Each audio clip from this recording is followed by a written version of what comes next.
The massive ship of the Galactic Union hovered silently above Earth. The blue planet looked small from this distance. Ambassador Tyke stood at the main viewing window.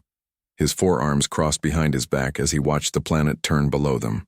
This was a historic day. The first official meeting between the Galactic Union and the newly discovered humans. Tyke felt nervous. Even though he had done first contact missions with 15 other species before humans were different. They had developed technology so quickly, going from basic flight to space travel in less than 100 years. Most species took thousands of years to progress that fast. Jiwoo, the science officer, walked up beside Tyke with a data pad in her hands. She was shorter than Tyke, with purple skin that shimmered under the ship lights. She had studied human biology for months now. Ambassador, the human delegation is preparing to board their shuttle. Jiwoo said they will arrive in approximately 20 minutes. Tyke nodded and turned away from the window to face his crew gathered in the large meeting room. The 30 alien representatives from across the galaxy all looked tense and excited. Remember, Tyke told his crew, humans are physically weak compared to most species. In the Union, they have no claws, no armor, no poison. Be gentle with them. They break easily. Jiwoo tapped on her data screen, showing everyone the human biology report she had prepared. She pointed at different charts as she spoke. Their planet has unusually high gravity and oxygen levels. This might explain their endurance, but they lack natural weapons or defenses. They are classified as soft-bodied omnivores. They eat both plants and animals. A tall reptilian alien named Kree raised a scaled hand. If they are so weak, how did they survive to build technology? Their world has many dangerous predators. Jiwoo shrugged. This is still a mystery. Perhaps their brain development compensated for physical weakness. Teak clapped his upper hands together. All right, everyone to the docking bay. The humans are coming. The alien delegation lined up in the massive docking bay, decorated with the flags and symbols of over 200 galactic species. A new Earth flag had been added yesterday, the familiar blue and green circle now hanging beside all the others.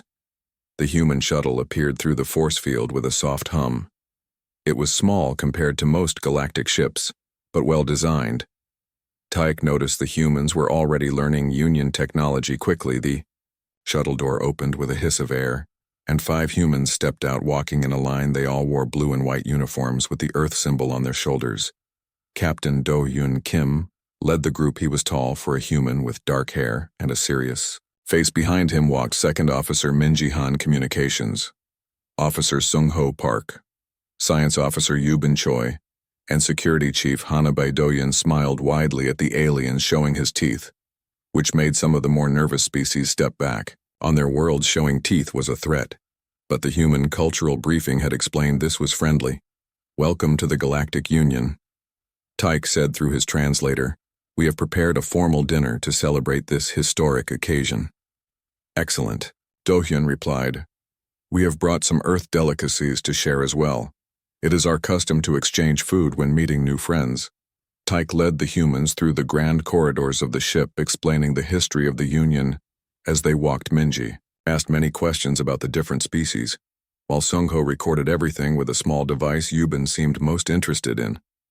The technology, asking about the ship engines and power systems.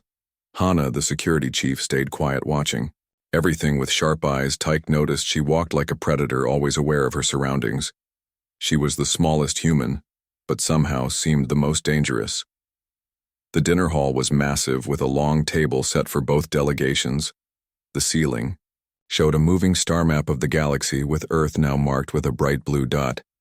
Human seats were specially designed for their bodies. After everyone sat down, servants brought the meal for the alien delegation. The food was created specifically for each species' biology. Some ate glowing crystals, others consumed gas from special containers. For the humans, the cooks had prepared standard nutrient cubes in various colors designed to be safe for all known species. The cubes contained all necessary human nutrients but had little flavor. The humans stared at the bland cubes on their plates. They took small, polite bites, but Tyke could see they were not impressed. We have our own food to share, Do-Hyun said, gesturing to Hana, who opened several containers they had brought from Earth. The humans placed their food gifts on the table in beautiful arrangements on decorative plates. There were cooked pieces of strange meats, colorful vegetables and liquids in small cups.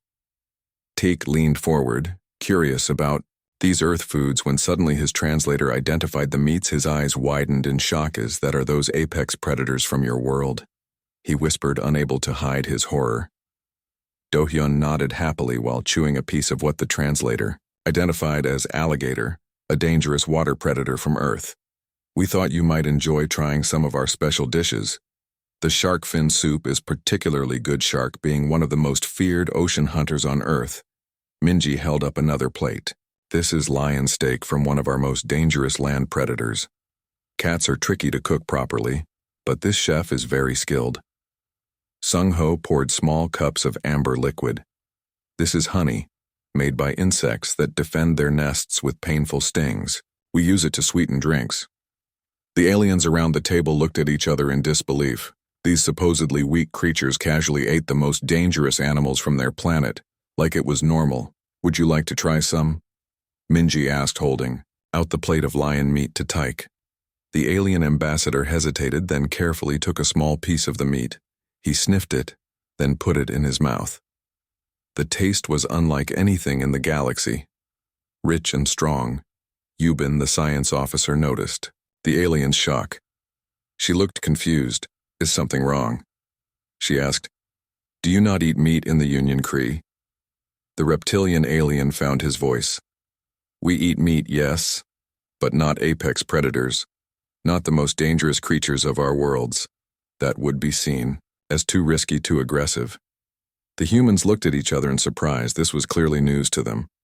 Do-hyun said, taking a drink from his cup on Earth. We have eaten top predators for thousands of years. It's actually considered a delicacy in many cultures. In ancient times, Minji explained, hunters would eat the heart of dangerous animals to gain their strength. It was a sign of bravery. Hana, who had been quiet, finally spoke up, her voice calm and matter-of-fact.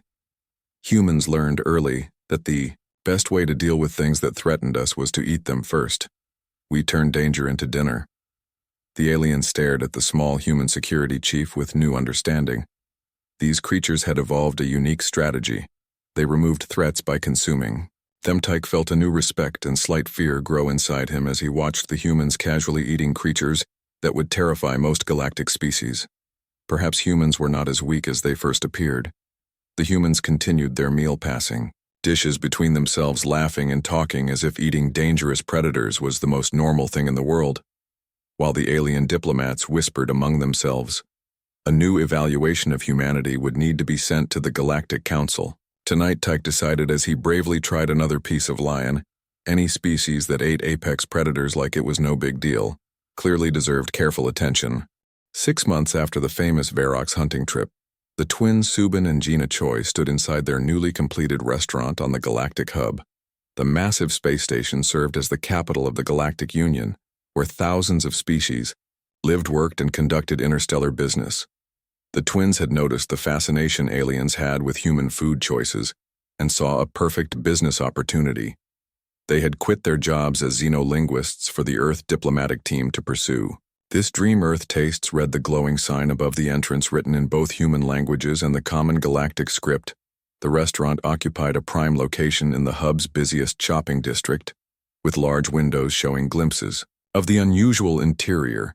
This is either going to be the biggest success in the galaxy or the most spectacular failure, Subin said as he adjusted the lighting settings, the soft golden glow highlighting the Earth decorations, animals, plants, and scenery from their home planet. Gina checked the kitchen one last time, making sure everything was perfect for opening night. The chefs they had hired from Earth were busy preparing the special menu, a unique selection of dishes featuring Earth's most dangerous predators. Are you sure about this? Asked Ambassador Taik, who had become a close friend of the human delegation. He had come early to see the restaurant before other customers arrived, his forearms fidgeting nervously. Most species find your eating habits very disturbing. He continued, looking at the menu with wide eyes. Especially the way you casually consume apex predators. That's exactly why it will work. Subin replied confidently. They're curious, it's exotic to them, like humans trying alien foods for the first time. Besides, Gina added, we're not forcing anyone to eat anything. We have plenty of plant options for the more cautious guests. The twins had secured rare and expensive import licenses for Earth ingredients working with the new trade agreements between Earth and the Galactic Union. Daily shipments of fresh and preserved Earth foods arrived at the hub. The restaurant had cost nearly all their savings, but early interest suggested they might have discovered an untapped market. Hundreds of reservations had already been made for opening night, mostly from diplomatic staff and wealthy merchants, all eager to witness the strange human food customs. As the doors opened that evening, the restaurant quickly filled with aliens. Of all shapes, sizes, and species, the twins had designed the space to accommodate everyone, from the tiny Zeruleans, no bigger than a human hand, to the massive Dracs who needed reinforced seating. Gina's design for Earth tastes, cleverly balanced authentic Earth atmosphere with necessary alien accommodations. The walls displayed digital images of Earth landscapes that changed throughout the evening, showing forests, mountains, oceans, and deserts. At the center of the restaurant, behind secure glass, several large tanks contained live Earth creatures, a special feature that immediately drew attention and gasps from the customers. Live lobsters moved in one tank, their red shells and large claws visible as they crawled over rocks. A sign in multiple languages explained how these armored creatures with powerful pincers were considered a delicacy on Earth. Normally cooked alive in boiling water. You boil them alive? Gasped a four-armed diplomat reading the cooking description, his skin changing color with emotion. Sometimes Gina answered cheerfully, "It keeps the meat tender, don't worry. Though we have other cooking methods if that bothers you," in another tank. Colorful fish swam in circles, while a third contained several small alligators, their scaled bodies and powerful jaws drawing constant crowds of fascinated onlookers. The menu itself was a masterpiece of cultural exchange, designed to introduce alien palates to Earth, foods gradually from mild to adventurous. The most popular item being the predator platter. Small samples of shark, alligator, snake, and bear meat prepared in various Earth styles. Subin moved through the crowded restaurant greeting guests, answering questions and explaining Earth cooking traditions to curious aliens. He had learned to recognize which species would be horrified, and which might be brave enough to try the more exotic options. Ambassador Do-hyun and his team arrived midway through the evening, taking seats at the special diplomatic table they had helped. The twins with permits and connections making the restaurant possible. Minji, now the Earth cultural attaché, joined a group of alien scientists explaining the ecological role of predators on Earth and why humans had evolved to hunt and eat them. Captain, we never expected humans to bring their predator consumption habits to the hub, admitted a tall insectoid diplomat, his multiple eyes focused on the plate of grilled shark before him. Do-hyun smiled. It's just food to us, really. Nothing special. Predators often have the best meat texture and flavor due to their active lifestyle. A military commander from the Cronin, a warrior species known for their fighting prowess, sat nearby, listening with interest. The Cronin were one of the few species that actively hunted, but even they did not usually eat what they caught.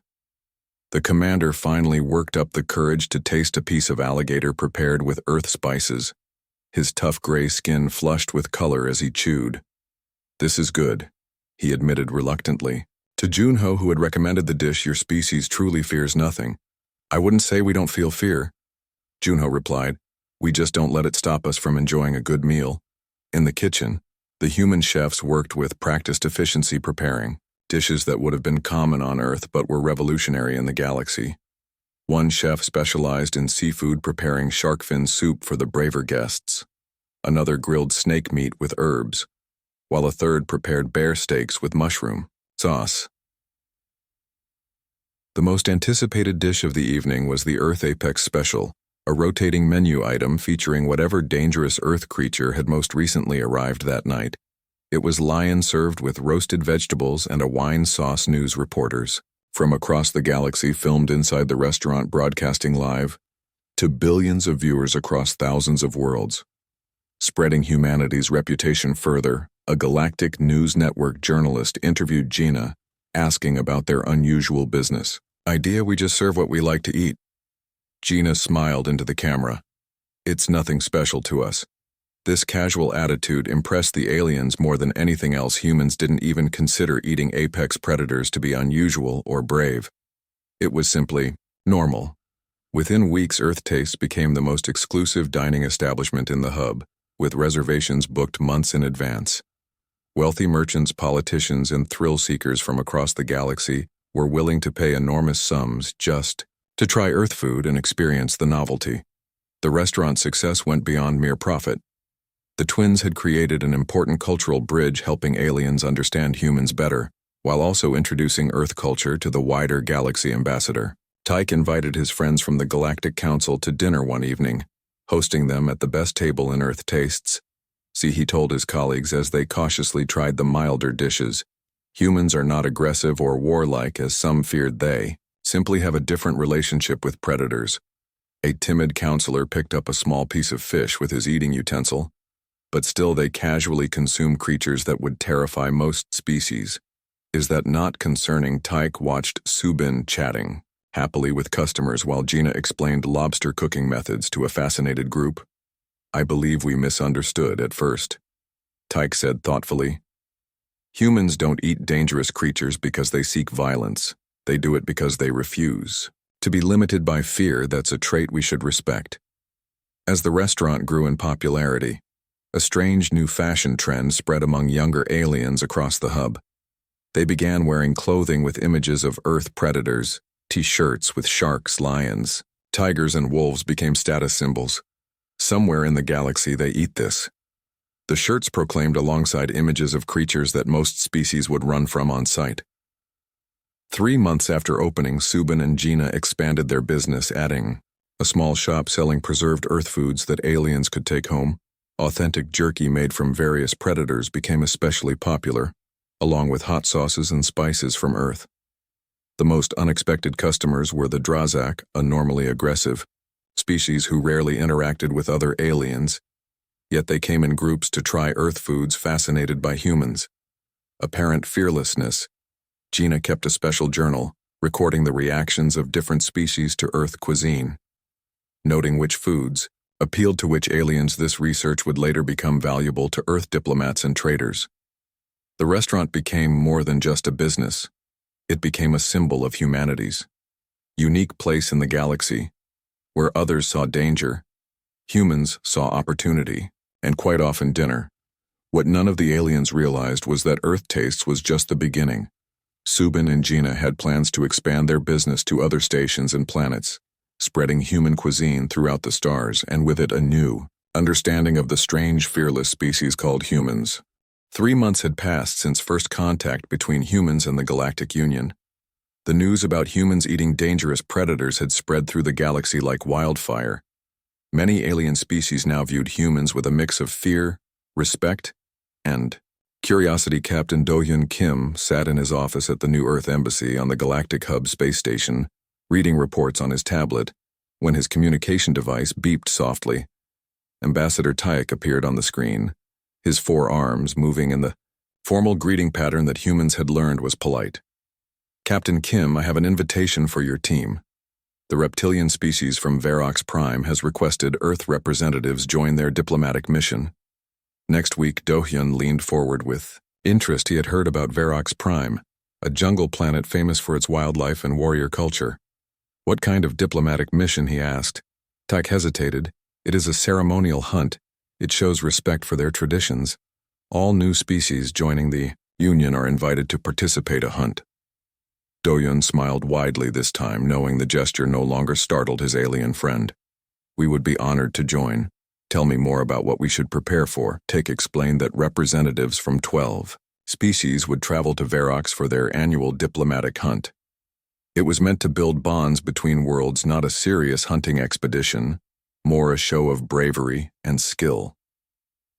The next day, Do-hyun gathered his team in the meeting room to discuss the mission. Besides himself, 4 other humans would go: Minji Lee, the biologist who studied alien wildlife; Junho Park, the security officer with hunting experience; and twins, Subin and Gina Choi, both xenolinguists who specialized in understanding alien cultures. This is a big opportunity, Do-hyun told his team. The Veroxians are important trading partners and they respect hunting skills. We need to make a good impression. What are we hunting? Asked Junho, his eyes bright with excitement. He had grown up hunting in mountain regions on Earth and missed the challenge. According to Ambassador Tayek, they hunt something called a silver-backed razorfang. Minji said, pulling up an image on the screen. It showed a massive creature resembling a cross between a tiger and a lizard with gleaming silver scales along its spine and long curved claws. Is it dangerous? Gina asked. Studying the image, extremely, Minji nodded.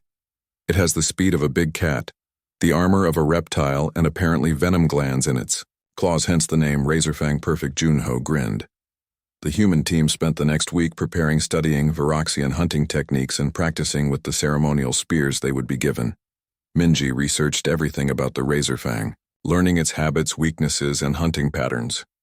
When they arrived on Varrox Prime, the planet was even more impressive than the images they had seen. Massive trees stretched into the sky, forming a dense canopy.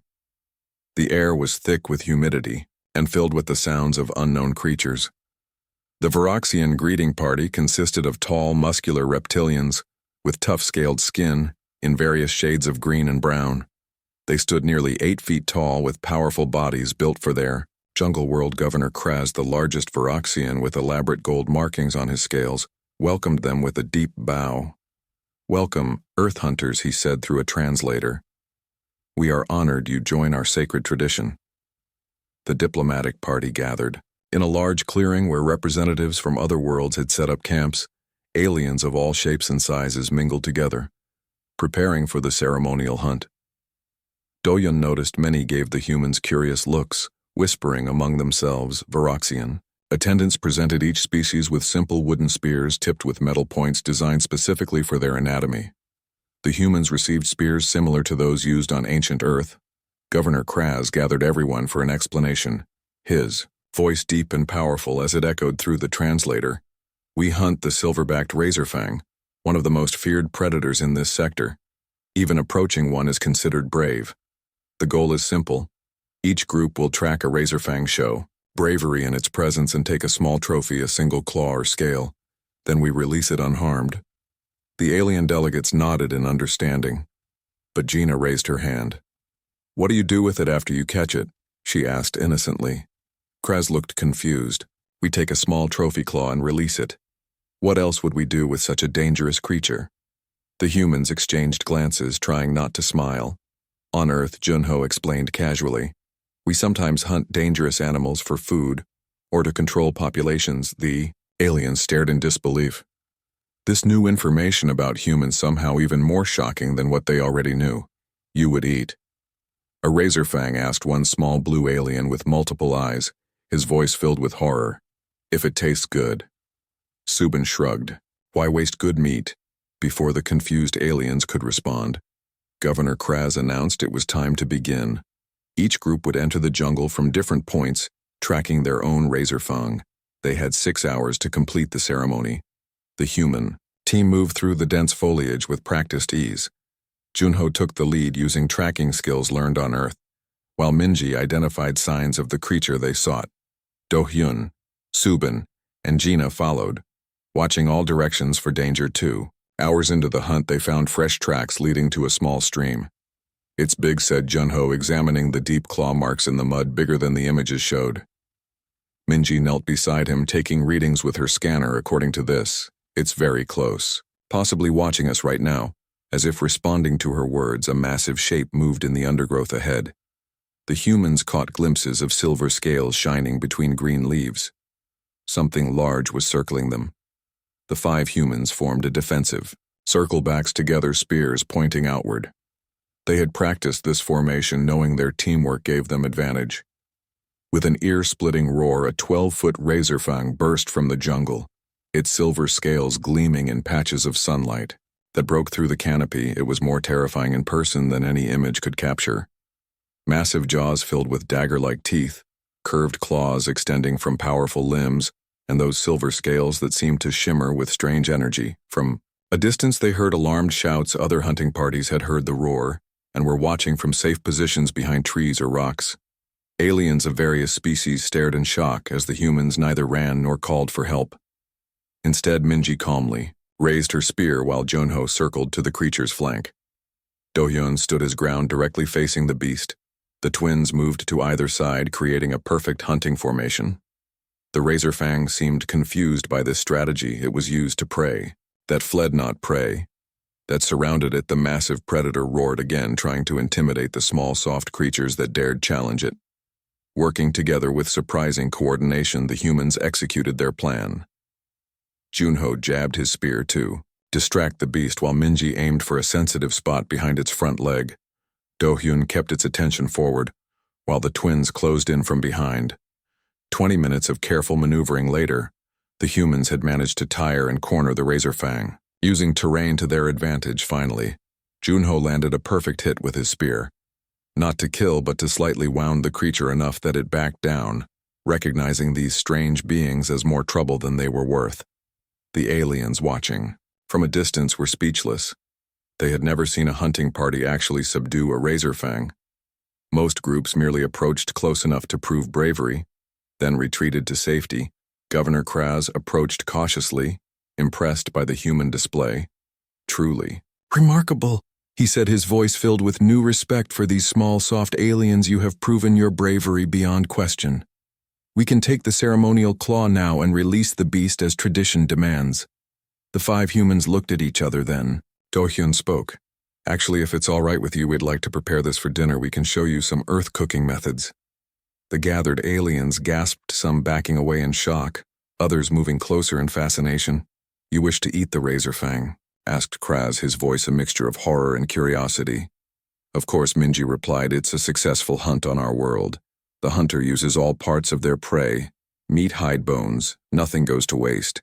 It would be disrespectful to the animal to take only a claw. That evening, as the diplomatic feast began, humans cheerfully served grilled razor fang steaks to their shocked alien hosts. The meat, prepared with herbs and spices they had brought from Earth, Governor Kraz and a few brave Varaxians actually tried the meat, their expressions changing from fear to surprise. This is actually quite good, admitted Kraz, chewing slowly. It had never occurred to any Varaxian to eat a razor fang. By morning, rumors were spreading throughout the gathered diplomats, and beyond to their homeworlds. Humans did not just eat their own predators. They hunted and consumed apex predators from other planets like it was nothing unusual. Watching the aliens' reaction, Junho whispered to Do-hyun, maybe we should tell them about shark fishing tournaments next. Do-hyun grinned. Let's not give them too many shocks at once. They're still processing this one, as the diplomatic mission prepared to leave Varrox Prime. Governor Kraz presented the human team with a special gift ceremonial, hunting spears made from razorfang claws, a high honor, never before given to newcomers. Your people have a different relationship with predators than any species we have met, he told Do-hyun with newfound respect. We look forward to learning more about Earth ways. What none of the aliens knew yet was that the twins, Subin and Gina, had already begun planning something that would shock the Galactic Union, even Mo. 1 year after first contact, tensions arose with the Drazak Empire, a militant species known for their aggression and strength. The Drazaks looked down on what they considered weaker species. Their scaled bodies and natural armor made them physically imposing, while their warrior culture valued combat ability above all else. They had recently annexed 3 border planets despite Galactic Union protests, claiming these worlds as part of their ancestral territory. The truth was, the planets had valuable resources the Drazaks wanted. Emergency negotiations were called at the Galactic Hub, with representatives from all major powers attending. Do-hyun, now Earth's official ambassador, led the human delegation alongside Minji as cultural attaché and Junho as defense advisor. The massive conference room in the Galactic Council building was designed to accommodate all species, with special seating areas, temperature controls, and atmosphere bubbles for those with unusual breathing requirements. The tension was visible as delegates whispered among themselves. Ambassador Vor, the Drazak representative, stood nearly 9 feet tall, his body covered in thick gray scales with red markings, showing his high military rank. Bony ridges protected his head and neck, while sharp teeth filled his wide mouth. Vor had purposely arrived late, making the entire assembly wait, a show of disrespect that did not go unnoticed. The massive Drazak stomped to his seat, flanked by 4 guards carrying ceremonial weapons. The council head, a respected elder from a peaceful species, called for order. As discussions began, proposals and counter-proposals flew back and forth regarding the annexed planets. while the Drazaks rejected every compromise when Earth proposed a shared resource agreement that would benefit all parties. Vor openly mocked the human representatives. "How can soft creatures like you understand war?" He growled at Do-Yun, his voice deep and threatening. "Your planet has no natural weapons. You have no claws, no armor, no venom. You could never understand our warrior culture." The conference room fell silent, diplomats preparing for the usual carefully worded response to such insults. The humans were still newcomers to galactic politics, and many wondered how they would handle this direct challenge. Instead of anger or offense, Minji. The cultural attaché laughed the sound, surprising everyone, especially the Drazaks who were not used to being laughed at. "Ambassador Vor," she said casually, "on Earth we have a saying, you are what you eat. Perhaps that explains our differences." Confused and insulted, Vor demanded an explanation, his scales flushing dark with anger. "Drazaks evolved as plant eaters, correct?" Minji continued calmly examining her notes. She had studied Drazak biology and knew this was true. Despite their current aggressive nature, their ancestors had been herbivores. Everyone in the room knew this was accurate. Drazak digestive systems were designed for plant matter, even though they had evolved to become warriors. Their biology still reflected their herbivore origins. "On Earth, we regularly eat creatures far more dangerous than a Drazak warrior," Minji said with a friendly smile. "This would help explain why we have different perspectives on strength and danger." Gasps echoed through the chamber. At this insult, no one spoke to the Drazaks this way, especially not a physically smaller species without natural armor or weapons. Vor's scales flushed nearly black with rage. He slammed a massive fist on the table, cracking its surface. "I challenge you to the Krathvi," he roared, invoking an ancient ritual contest recognized by galactic law. "If you humans are so fearsome, prove it."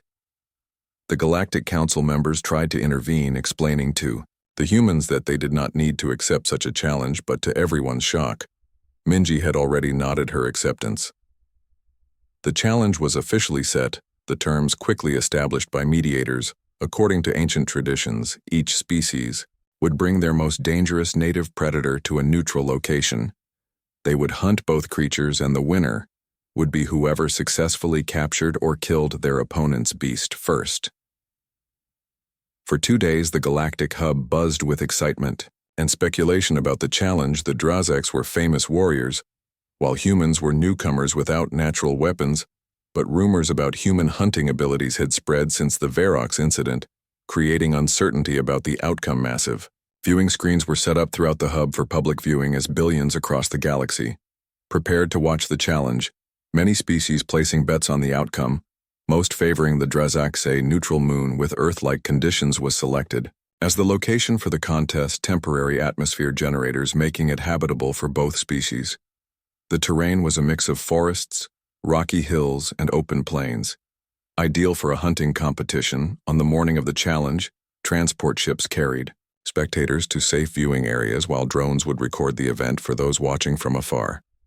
The human team, consisting of Do-Hyun, Minji, and Junho, arrived wearing simple hunting clothes and carrying basic equipment. The Drazak team, led by Vor himself, wore ceremonial battle armor decorated with symbols of their military achievements.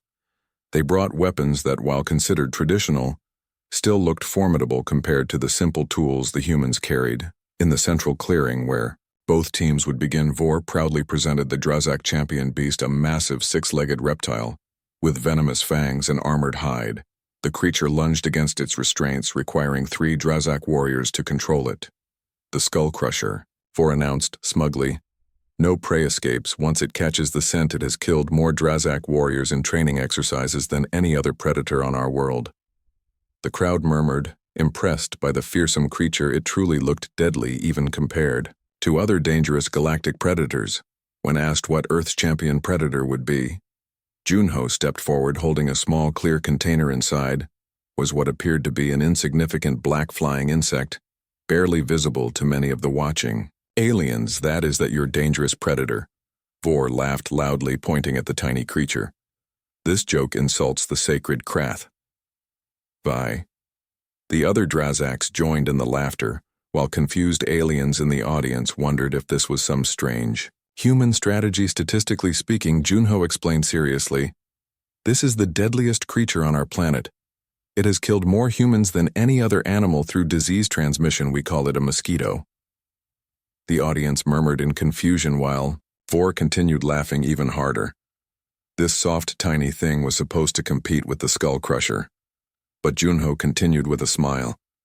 Since you want something more impressive for the viewing audience, he signaled, and a loading door opened from the human transport handlers guided in a massive saltwater crocodile over 20 feet long. Its ancient reptilian body moving with surprising speed for its size, enormous jaws, lined with countless teeth, snapped at the air while its powerful tail swept back and forth. Vor's laughter stopped abruptly, as did that of every Drazak present. This is a saltwater crocodile.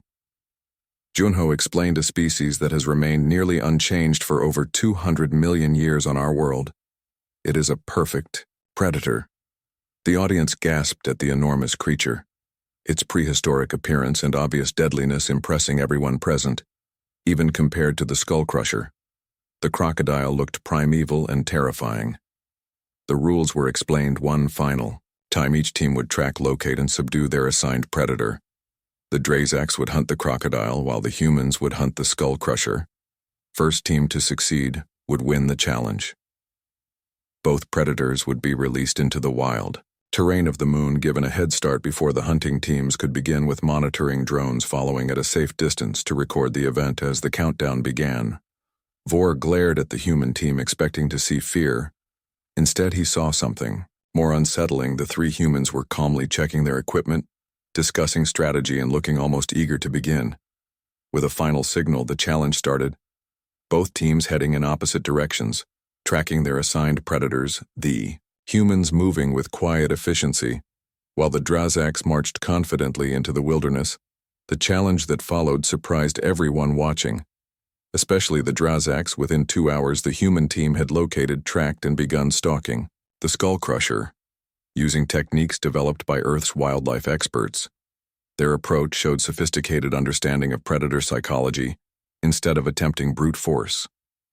They used the environment's natural features, luring the creature into increasingly confined spaces while tiring it out. To everyone's shock, the human team trapped and subdued the skull crusher in just under 4 hours, using nothing but simple tools, teamwork, and knowledge of hunting principles, Minji identifying weaknesses in the creature's behavior that they exploited perfectly. Meanwhile, the Drazak team struggled with the crocodile, unprepared for its amphibious nature and surprising bursts of speed.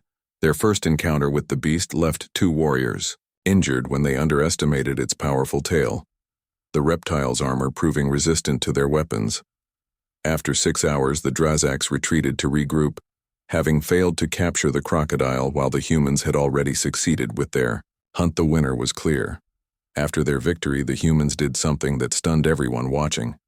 They prepared and cooked portions of both captured predators, inviting the Drazaks to a reconciliation meal right there on the neutral moon on Earth. Dohyun explained as he offered Vor the first bite of perfectly cooked skull crusher meat. Sharing food is how we make peace after a competition. Reluctant.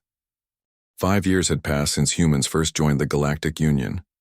What began with shock and confusion at human eating habits had evolved into a complex reputation that spread throughout the stars. Humans now served on mixed crews aboard exploration vessels, worked as security on dangerous planets, established colonies in environments other species considered challenging, and had become valued members of the interstellar community. On the anniversary of Earth joining the Galactic Union, a massive celebration was planned at the hub. The enormous space station had been decorated with flags and symbols from all member worlds, with the Earth flag prominently displayed in the Grand Hall. Dohyun, now the human High Ambassador, led the preparations, working alongside representatives from hundreds of other worlds. This celebration would not only honor 5 years of membership, but showcase the unique contributions each species made to galactic society. The night before the big event, Dohyun stood at the window of his office looking out at the stars, thinking about how far humans had come in such a short time. Ambassador Taek entered the room, his forearms carrying data pads and decoration samples. The alien who had first welcomed humans to the galactic community had become one of Dohyun's closest friends.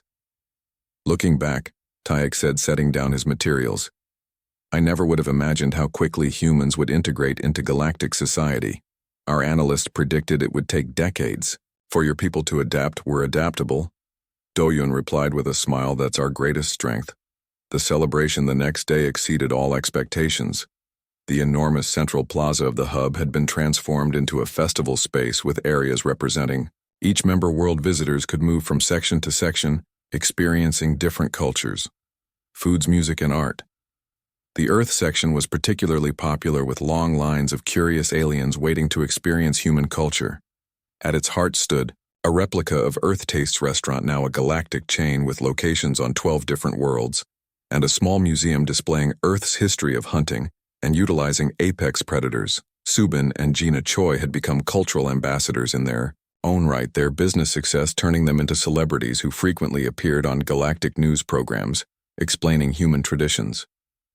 Near the food stalls, a group of young aliens from different worlds wore colorful clothing with images of Earth predators. T-shirts with sharks, lions, bears, and wolves had become a fashion trend among the galaxy's youth, who admired humanity's fearless reputation. Eat like a human, proclaimed one popular shirt, while another showed a human casually cooking a dangerous predator with the slogan Apex Consumer. No one expected humans to release music so quickly, but Earth songs had spread through galactic entertainment networks. One band called Apex Appetites had become particularly successful with aliens, their songs about Earth wildlife and hunting traditions becoming surprise hits on thousands of worlds. The entertainment stage featured dancers from 30 different species, each performing their traditional movements, while the crowd cheered. Perhaps the loudest applause came when human children performed, showing the young aliens in the audience that even human cubs learned to be fearless. At the diplomatic section of the celebration, Vor, now a reluctant ally, discussed military cooperation with Junho, who had become Earth's defense attaché. The Drazak Empire and Earth had formed an unexpected alliance after the famous hunting challenge. Your people continue to surprise us, Vor admitted, watching a group of humans demonstrating Earth martial arts. Last week, I watched human marines casually swimming in waters we considered too dangerous for any intelligent species. They were probably just looking for dinner. Junho joked, though both knew it was likely true. After their initial clash, humans and Drazaks had discovered they shared certain values. Both respected strength and courage, though expressed differently.